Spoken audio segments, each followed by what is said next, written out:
eu fico muito apreensiva quando vejo que quase 2 milhões de jovens entre 15 e 17 anos no nosso país estão fora do ensino médio. Quase 2 milhões de jovens. E isso não é responsabilidade apenas dos pais, mas é nossa também responsabilidade grave. Lembrar também que em matérias essenciais para o aprendizado e o conhecimento, português e matemática, os nossos índices de aprendizado são os mesmos em relação a desempenho e aprendizado de 1997. Isso é uma coisa grave. E quando se fala que foi feito muito investimento em educação nos últimos anos, e isso de fato é verdade, mas eu pergunto, qual foi o resultado desses investimentos? Houve uma evolução qualitativa em relação aos resultados do Enem? É muito complicado responder essas questões. Então, nós não podemos deixar isso, empurrar mais isso com a barriga. Aliás, louve-se a iniciativa do ex-ministro Aloysio Mercadante, que havia tomado a dianteira de fazer uma proposta que eu diria é muito parecida com essa. Muito parecida com essa. Quase igual, senador Pedro Chaves. E eu não entendo por que tanta laúsa em relação a um tema emergencial. Porque imaginar que quase 2 milhões de jovens nessa idade estejam fora do ensino médio. Hoje, a construção civil já está exigindo que um operário tenha, no mínimo, o índice de ensinamento de ensino médio. E nós queremos manter essa juventude marginalizada do acesso ao ensino médio.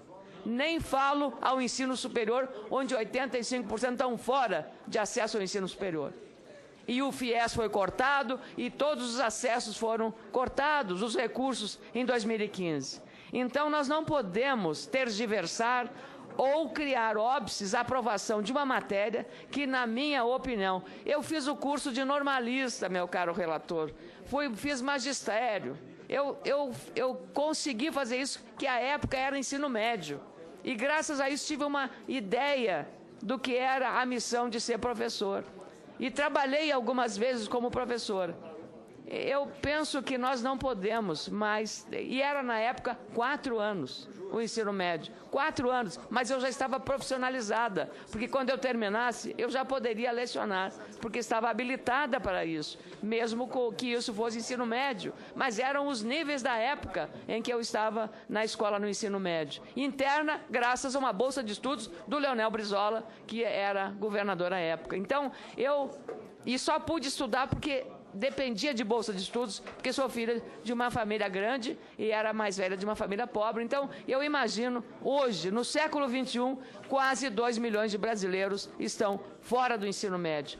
Um curso que é exigido para balconista, para a construção civil, porque é necessário que ele saiba ler e interpretar instruções de funcionamento de uma máquina, ou de um aparelho na construção civil, ou de uma máquina na área rural, de um equipamento necessário para a área rural.